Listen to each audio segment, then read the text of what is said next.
নাগরিকদের যে আমাদের মৌলিক যে অধিকার আছে সে অধিকারগুলো নিশ্চিত করার দায়িত্ব কিন্তু রাষ্ট্রের। এই যে আজকে আমরা ফ্রি মেডিকেল ক্যাম্প আয়োজন করছি, সেই মেডিকেল ক্যাম্প এটা কিন্তু আব্দুল সাত্তার সুমনের আয়োজন করার কথা না, এটা রাষ্ট্রের আয়োজন করার কথা। এখানকার যে সিটি কর্পোরেশন আছে তাদের আয়োজন করার কথা। আপনি যদি আমাদের পার্শ্ববর্তী দেশেও যান অথবা একটু উন্নত দেশে যান, তুরস্কে যান, ওইখানে সরকার থেকে সকল নাগরিকের চিকিৎসার ব্যবস্থা করা হয়। কিন্তু আমাদের স্বাধীনতা পরবর্তী আজকে 55 বছর আমরা পার করছি, আমাদের নাগরিকদের স্বাস্থ্যের নিরাপত্তার জন্য যেভাবে রাষ্ট্র থেকে কাজ করা দরকার ছিল সে কাজ আমরা করতে পারিনি। এবং এই স্বাস্থ্যের অবস্থাটা সবচেয়ে নাজুক অবস্থায়, সবচেয়ে বেশি দুর্নীতি হয় এই স্বাস্থ্য খাতে, এবং এটা রাষ্ট্রীয় পৃষ্ঠপোষকতায় এই দুর্নীতিগুলো হয়। এবং এই যে আমাদের নগর ভবন আছে, আমাদের নগরের যারা কাউন্সিলর অথবা এর আগে মেয়ররা ছিল, তাদের যেভাবে প্ল্যান থাকা দরকার ছিল এই স্বাস্থ্য সুরক্ষাকে নতুন ভাবে ঢেলে সাজানোর জন্য, সেটা আমরা দেখতে পাইনি। তো আমরা বিশ্বাস করি সামনে এই নগরের যারা দায়িত্বে আসবে এবং যারা কাউন্সিলর হবে তাদের হাত ধরে একটা আমূল পরিবর্তন হবে ইনশাআল্লাহ। এবং সেটার একটা এক্সাম্পল আমরা আজকে আব্দুল সাত্তার সুমন ভাইয়ের যে ফ্রি মেডিকেল ক্যাম্প এবং দীর্ঘদিন ধরে তার যে যাত্রা, সেই যাত্রার মধ্যে আমরা দেখতে পাচ্ছি। এবং একই সাথে আমরা বলতে চাই আমাদের যিনি নেতা হবেন, যিনি সমাজকর্মী হবেন, তার হাতে এই অঞ্চলের যারা নাগরিক হবে তাদের জীবনের নিরাপত্তা থাকবে, তাদের সম্পত্তির নিরাপত্তা থাকবে, এবং আমার যারা মা বোনরা আছে তাদের ইজ্জতের নিরাপত্তা থাকবে।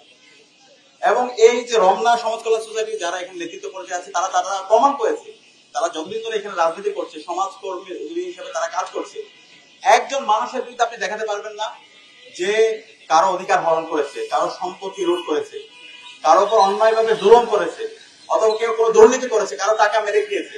এই ধরনের লিডারশিপ যদি আমরা আমাদের আগামীর যে আমাদের নগরের পরিকল্পনার জন্য এবং আমাদের আগামীর যে সিটি কর্পোরেশন নির্বাচন হবে, সেই নির্বাচনে যদি আব্দুল সাত্তার সুমনদের মতো যদি মানুষদেরকে যদি আমরা নির্বাচিত করতে পারি, আমরা বিশ্বাস করি এই নগরের এবং এই বিশেষ করে ইস্কাটনের চেহারা পরিবর্তন হয়ে যাবে ইনশাআল্লাহ। সেই জায়গা থেকে আমরা নগরের এই ইস্কাটনের যারা বাসিন্দারা আছে আমরা তাদেরকে বলতে চাই, আমরা আপনাদের জীবনের নিরাপত্তার জন্য আমরা কাজ করতে চাই, সম্পদের নিরাপত্তার জন্য কাজ করতে চাই, স্বাস্থ্যের নিরাপত্তার জন্য আমরা কাজ করতে চাই। এখানকার যারা শিশুরা আছে, শিক্ষার্থীরা আছে, তাদের শিক্ষার অধিকার নিশ্চিতের জন্য আমরা কাজ করতে চাই। এবং সেটা আমরা কথা এবং কাজের মধ্যে আমরা মিল রেখেছি। যে আমি কথাগুলো বলছি, এমন বলতে পারেন ভাই তুমি তো অনেক বড় বড় কথা বলতেছো, আমি শুধু কথা বলছি না, আমরা কথা এবং কাজের মধ্যে প্রমাণ করেছি। ডাকসুতে আমরা যখন দায়িত্ব নিয়েছিলাম তখন বলেছিল ডাকসুতে আমরা দায়িত্ব নেওয়ার পর আমরা কাজ করতে পারবো না। এরকম অসংখ্য অসহযোগিতার পরেও মাত্র 7 মাসের মধ্যে আমরা ঢাকা বিশ্ববিদ্যালয়ের শিক্ষার্থীদের কাছে যে কমিটমেন্ট গুলো দিয়েছে প্রত্যেকটা কমিটমেন্ট আমরা অ্যাড্রেস করার চেষ্টা করেছি।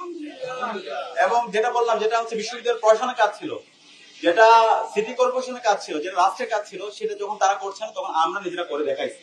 এরকম অসংখ্য ফ্রি মেডিকেল ক্যাম্প আমরা প্রত্যেকটা হলের সামনে ছাত্রীদের হলে গিয়ে, একই সাথে আমাদের কলাভবন বিভিন্ন ফ্যাকাল্টির সামনে আমরা এই হেলথ ক্যাম্পগুলো করেছি, শিক্ষার্থীদের জন্য ফ্রি মেডিসিনের ব্যবস্থা করেছি, এবং এটা আমরা কন্টিনিউয়াসলি করছি। ঢাকা বিশ্ববিদ্যালয়ের যে মেডিকেল সেন্টার, সেই মেডিকেল সেন্টার সেটা প্রতিষ্ঠার করতে কোনো সংস্কার হয় নাই।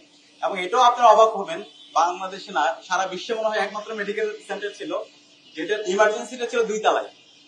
মানে ইমার্জেন্সি যদি 2 তলায় থাকে, তাহলে বাংলাদেশের স্বাস্থ্যের অবস্থা একটু চিন্তা করেন। একজন রোগী ইমার্জেন্সি 2 তলায়, তাহলে 2 তলা নিতে তো অবস্থা, তার অবস্থা খারাপ হয়ে যাবে, লিফটও নাই। তো আমরা এসে এই মেডিকেল সেন্টার আমল পরিবর্তন করছি, ইমার্জেন্সি নিচে নিয়ে আসা এবং পুরো মেডিকেল সেন্টারের যত ধরনের আধুনিক ফ্যাসিলিটি নিশ্চিত করা যায় এবং শিক্ষার্থীদের জন্য পর্যাপ্ত অ্যাভেলেবল মেডিসিনের ব্যবস্থা রাখা।